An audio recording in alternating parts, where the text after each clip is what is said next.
सिंध जा वसीला तव्हांखे खपनि था, सिंध जा ॿेट तव्हांखे खपनि था, सिंध जी ज़मीन तव्हांखे खपे थी, सिंध जा जज तव्हांखे नथा खपनि, सिंधी माण्हू तव्हांखे नथा वणनि। ज़रदारी जहिड़े लानत खे तव्हां सिंध जे मथां मड़े सिंध खे वधीक मुसीबत में विझी छॾियो आहे। ज़ंजीरनि में जेके ताला लॻल आहिनि उन्हनि जूं चाबियूं तव्हां वटि आहिनि। जेकॾहिं तव्हां चाहियो त हिन ज़ंजीरनि मां आज़ाद थी सघो था, पर तव्हां नथा चाहियो। तव्हां ज़ंजीरनि खे पाण ताला हणी करे चाबियूं उन वॾेरनि सरदारनि जागीरदारनि जेके ज़रदारी जा एजेंट आहिनि उन्हनि जे हवाले करे छॾियो आहे, जेके कॾहिं बि न चाहींदा त हिननि माण्हुनि खे असां ग़ुलामी मां आज़ादु कयूं। सिंध जो को अहिड़ो शहर ॿुधायो, को अहिड़ो ज़िलो, को अहिड़ो तालुको ॿुधायो जेको बर्बादु न थियो हुजे।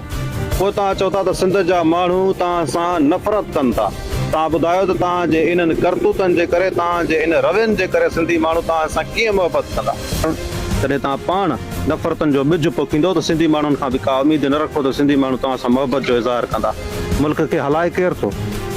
ही सिंध उहो सूबो आहे जेको मुल्क खे हलाए थो। तव्हांखे उन मुल्क जा माण्हू नथा वणनि, उन सूबे जा माण्हू तव्हांखे नथा वणनि जेको सॼे मुल्क खे हलाए थो, त सिंधी जज नथा खपनि।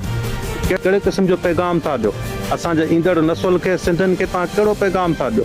सिंधियुनि खे तव्हां अहसास कमतरी जो शिकार था बणायो।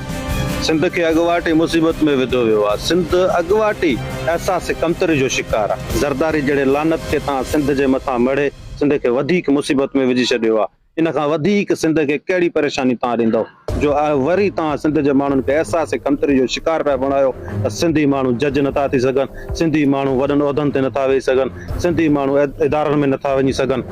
त हीउ कहिड़े क़िस्म जो तव्हां पैगाम ॾियो पिया? सिंध जो बचो, सिंध जो आईंदो, सिंध जो नसुल छा सोचींदो? असां हिन मुल्क ते असांजो को हक़ कोन्हे? अहिड़ियूं लानतूं तव्हां असांजे मथां ठोके छॾियूं आहिनि। जंहिं सिंध जो को शहर न छॾियो आहे, सभु शहर तबाह थी चुका आहिनि। सिंध जो हिकिड़ो ज़िलो ॿुधायो जंहिंमें मिसाली तरक़ी थी हुजे। मां त इहो थो चवां त सिंध जो को अहिड़ो शहर ॿुधायो, को अहिड़ो ज़िलो, को अहिड़ो तालुको ॿुधायो जेको बर्बादु न थियो हुजे। असां पाण खे इहो सम्झणो पवंदो, सोचणो पवंदो त बाबा सिंध जी तरक़ीअ जो वाहिद हल सिंध जे माण्हुनि वटि आहे। सिंध जा माण्हू जेसिताईं नथा उथनि तेसिताईं तरक़ी थी न सघे। तव्हां हिन वक़्तु सभु जा सभु ग़ुलामी जे ज़ंजीरनि में जकड़ियल आहियो। तव्हां इन आस में आहियो, इन आसरे में आहियो त को माण्हू ईंदो जेको असांजे ज़ंजीरनि खे तोड़ींदो। बिल्कुलु बि न। इन ज़ंजीरनि में जेके ताला लॻल आहिनि उन्हनि जूं चाबियूं तव्हां वटि आहिनि। जेकॾहिं तव्हां चाहियो त इन ज़ंजीरनि मां आज़ादु थी सघो था, पर तव्हां नथा चाहियो। तव्हां ज़ंजीरनि खे पाण ताला हणी करे चाबियूं उन वॾेरनि सरदारनि जागीरदारनि जेके ज़रदारी जा एजेंट आहिनि उन्हनि जे हवाले करे छॾियो आहे। जेके कॾहिं बि न चाहींदा त हिननि माण्हुनि खे असां ग़ुलामी मां आज़ादु कयूं। उहे चाहींदा त हिननि खे असां ईअं ई मरोड़े रखूं त जीअं ई हमेशह ग़ुलामी कनि, असांजो औलाद अयाशूं कंदो रहे। ही तव्हांजे पैसे ते अयाशूं कनि था। धरती धणी तहरीक जा नौजवान हर ज़िले में वेंदा, इहो साबित करे ॾेखारींदा त हिन धरतीअ जा वारिस असां आहियूं, ज़रदारी माफ़िया न आहे। ऐं हिन ज़रदारी माफ़िया जे गुंडागर्दी, हिन जबर जे ख़िलाफ़, हिन ज़ुल्म जे ख़िलाफ़ असां हज़ारनि जे तइदाद में, लखनि जी तइदाद में सिंध जे हर ज़िले में गॾु थी इहो साबित करे ॾेखारींदासीं त हाणे धरती धणी तहरीकी वाहिद तंज़ीम आहे जेका सिंध जी मालिकी करे सघनि। न पवंदो तोखे न उथे त ईअं परेशान रहंदे। अॼु तूं परेशान आहे, सुभाणे तुंहिंजो पुटु परेशान हूंदो। केॾी महांगाई आहे, केॾी गुरबत आहे, तोखे अंदाज़ो आहे न?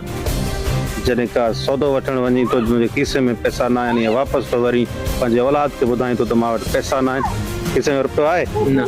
कोन्हे न। हिन जो ज़िम्मेवार केरु आहे? तूं पाण आहे। तूं पाण आहे। तूं पाण आहे। तुंहिंजे खीसे में रुपयो बि न आहे। न आहे रुपयो, मां चवां थो तुंहिंजे खीसे में रुपयो बि न आहे। इन करे न आहे त तूं वॾेरनि सरदारनि जागीरदारनि खे जेके ज़रदारी जा एजेंट आहिनि उन्हनि खे वोट थो ॾी, उन्हनि खे खटराईंदो। उहे मथे चढ़ी करे तुंहिंजे खीसे जो लुटियल पैसो पंहिंजे औलाद ते, उनजे अयाशनि ते इस्तेमालु था कनि। पर तोखे ॻाल्हि सम्झ में नथी अचे। इहा तॾहिं सम्झ में ईंदी जॾहिं असां मरी वेंदासीं। इहे सम्झ